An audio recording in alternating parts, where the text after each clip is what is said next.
Let me start with something honest. There is nothing illegal about filing your own immigration forms. A lot of people do it. Some even succeed, a lot succeed. But here is that part nobody tells you clearly. Most people try to do it themselves. They don't realize they made a mistake until it's too late. My name is Ope Banwo. I'm a U.S. immigration attorney of more than 29 years. And in this video, I'm not here to tell you don't do it yourself. There's some good in doing it yourself. What I'm going to do instead is to show you what usually goes wrong. I'm going to show you what usually goes wrong when people self-file so that you can avoid them. I'm going to tell you or show you why simple cases become complicated so that you can avoid it. And I'm going to show you how to decide whether you are taking a reasonable risk filing it yourself or you are taking an expensive one so that you can decide. So this is not about me telling you not to do it yourself. It's to guiding you to make sure that when you do it yourself, you do it right and without any problems for yourself that may turn your American dream into a nightmare. Because immigration is not just about forms in America anymore. It is about how your entire immigration story is presented and evaluated. That's what this is about. Today, filing immigration forms yourself, the good, the bad, and the ugly, a practical guide to what usually goes wrong and how you can avoid them when you do decide to file for yourself. It's a public service. So what people think they are doing when they are filing for themselves. Most who file on their own, they believe, oh, my case is straightforward. I just need to fill out the forms correctly. I can follow the instructions online. After all, the instructions are on the USCIS website. And to be fair, immigration forms look like paperwork. But what many people don't realize is the form is only part of the case. The form that you are completing and filing by yourself is just a small part of your case. Let's look at what USCIS is actually evaluating beyond the forms. When USCIS, that's immigration, reviews your application, they are not just checking boxes. Yeah, but they are going to check boxes, but they're not just doing that. They are evaluating, number one, your eligibility under the law, your immigration history, your credibility, your documentation, and whether your case fits within the legal requirements of the status that you are asking for. In other words, they are reviewing a legal case, not just a form submission. And this is what a lot of people who are filing by themselves do not realize until it is too late. Anybody can fill a form, they say, but they forget that it's not just about filling forms. I'm going to repeat that part a little bit. It is about reviewing your immigration history. It's about your eligibility under the law that you're applying for. It's about your credibility as an immigrant. It's about your documentation that justifies the status you are looking for. And it's about whether your case fits within what the law requires for the classification under which you fall. In other words, they are not just looking at the forms you submit. They are not just evaluating the forms you completed on your own. They are reviewing a legal case, not just a form submission. It's important that you get that, because if you don't, that can make the difference between your American dream, immigration dreams getting realized, or it turning into a nightmare that you may never come out from, or if you do, it may take you years and a lot of money that you could have avoided. So let's look at the 6 most common do-it-yourself mistakes that people make. And the reason why I'm guiding you through this is so that you can avoid it if you stubbornly decide I'm going to file by myself, and it's okay. My hope for you is that when you file, you actually get to win and then you become an American citizen. So learn from this. These are the 6 most common do-it-yourself mistakes that you can avoid in your own case. Number 1, misunderstanding eligibility. That's the mistake number one. This is the biggest one. People assume they qualified based on marriage to U.S. citizen or the time they have spent in the U.S. or based on advice that they get from friends on WhatsApp or Twitter or in discussion groups. But eligibility depends on specific legal criteria, not general assumptions. You need to understand that, Mr. Do-It-Yourself. Eligibility depends on specific legal criteria. You better be sure your research tells you that clearly. Mistake number two, incomplete or weak evidence. People submit minimal documents, unorganized evidence, inconsistent proof, and they expect to be approved. Immigration does not build your case for you. If your evidence is weak, then your case is weak. I have had clients who, one who married a US citizen and who got denied. And he was furious. He couldn't understand why he would get denied because he has been living together with the woman. The woman is even pregnant for him. But they still got their case denied because he kept assuming they did not properly document. They have unorganized evidence. He just submitted their marriage certificate and some minimal documents out there, expecting that they can see that we're in love. She's pregnant for me. How do they know you're the one that made her pregnant? Is what I told him when he was getting all upset. I said, you're assuming stuff. Mistake number three, inconsistent information. This happens more than many people think or care to admit. Your dates don't match. The same form can ask for dates 3 different places. Past entries are unclear because it will ask you how many times have you come into the US. But because you don't really understand that well, you put stuff that are not clear. Your prior filings may say something different. Maybe you had filed something before and said you came to America in June 30th, 2022. But you have filed something before that said you came in July 17th. Or somebody else has filed some papers for you that says something different. Or you have documentation you file with other US government agencies because they've all been connected now that says something different.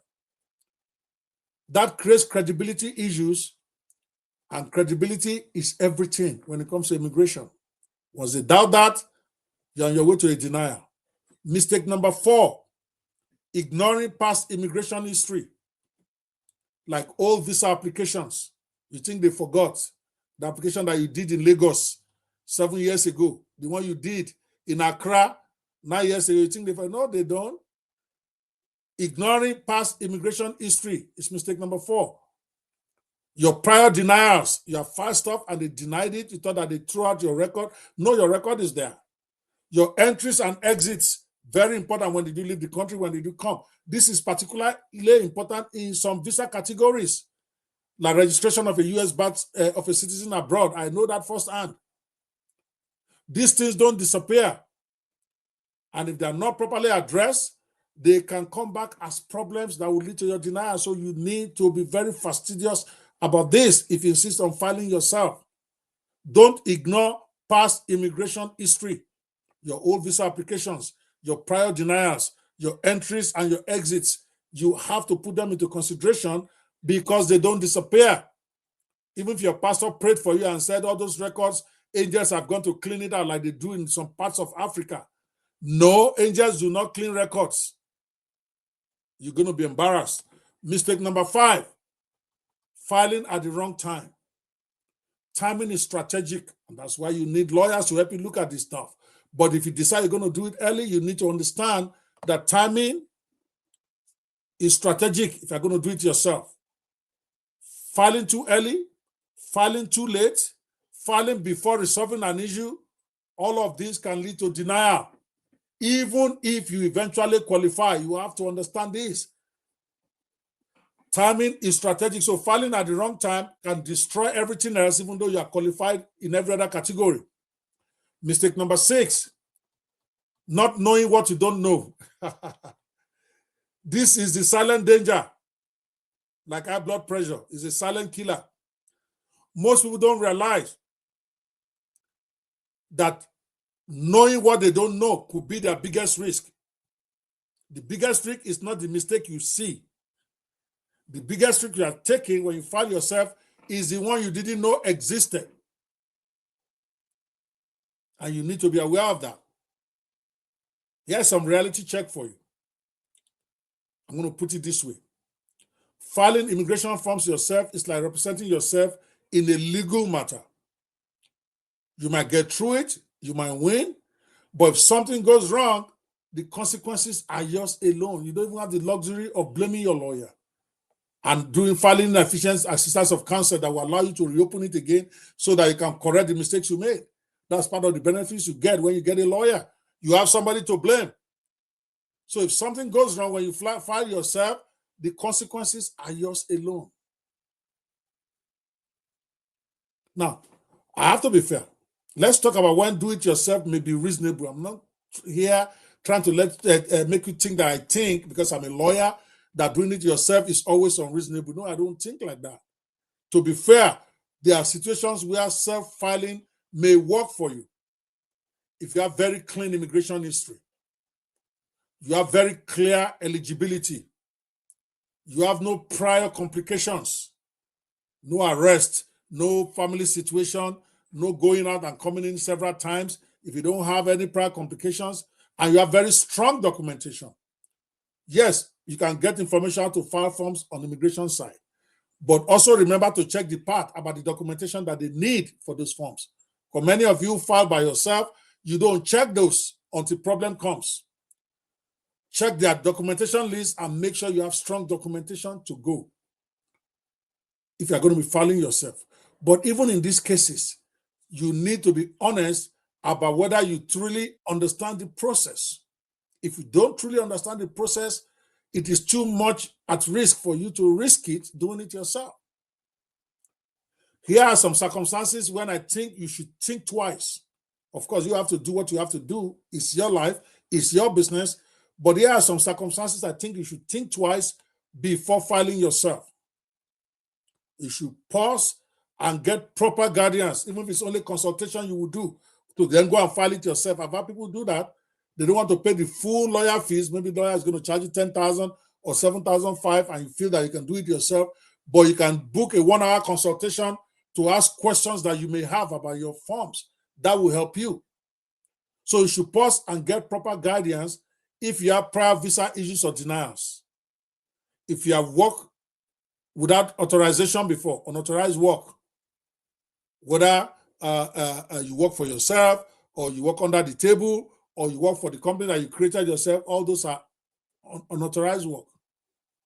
So if you have those, you need to pause and get proper guidance.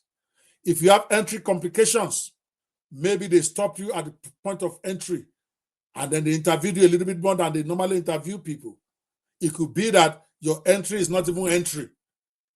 Okay, it's called entry complications. There's those who are admitted and those who are not admitted. Okay, and you need to understand where you are. Criminal history, if you have a criminal history, even if you are not convicted, a lot of people don't understand that in immigration law today, once you are arrested for a crime, even if they didn't prosecute you, even if they prosecuted you and you won the case and it was dismissed, immigration can still use it to deport you. A lot of those who are filing by themselves, they didn't even understand that. So you need a lawyer to help you navigate that. Or if you have complex family or complex employment situation, you need to pause and get proper guidance. These are not figure it out as you go situations. I'm going to repeat that. Prior visa issues or denials. Unauthorized work, if you have that. If you have entry complications. If you have some kind of criminal history, even if you have not been convicted. Even if it is just somebody calling and reporting you, like your wife calling and reporting you to police, and nothing happened with it after. That's a criminal history there somewhere that could hurt you in your application. Or you have complex family or employment situations. You got to take pause. You got to get proper guidance. Now, you can still choose to go it yourself, but you'll be taking a big risk if you go and if you have some of this and you still go ahead and file yourself. Here is what I've seen over the years. Most people don't come to a lawyer because their case is complicated. They come because they try to handle a simple case, quote and unquote, and then something went wrong. If you are considering filing on your own, that's your decision and you're entitled to it. But before you do, make sure you are not taking a risk you don't fully understand. I've seen so many good cases wasted because people file what they didn't understand. So if you want clarity on your situation, you can book a confidential strategy session with me where your options are reviewed based on your exact facts. You go to speakwithope.com.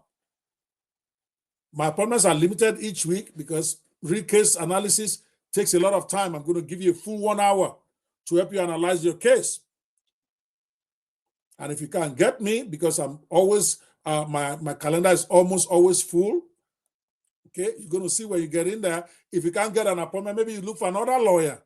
Get somebody to help you evaluate your case before you file it, because once it's gone, it's gone.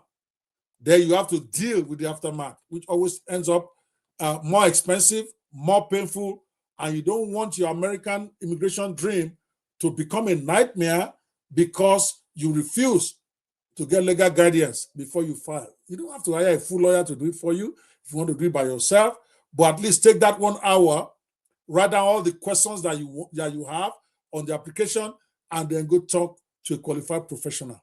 Even if it's not me, get one. Of course, in closing, I always like to remind you of this. This guide or this video is for general education purposes only and does not create an attorney-client relationship. Every case is different. Consult an attorney for specific advice on your situation before you file anything.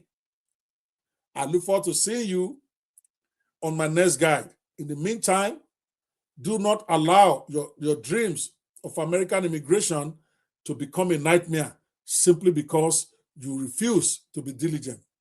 I will see you. Stay safe out there. Good night.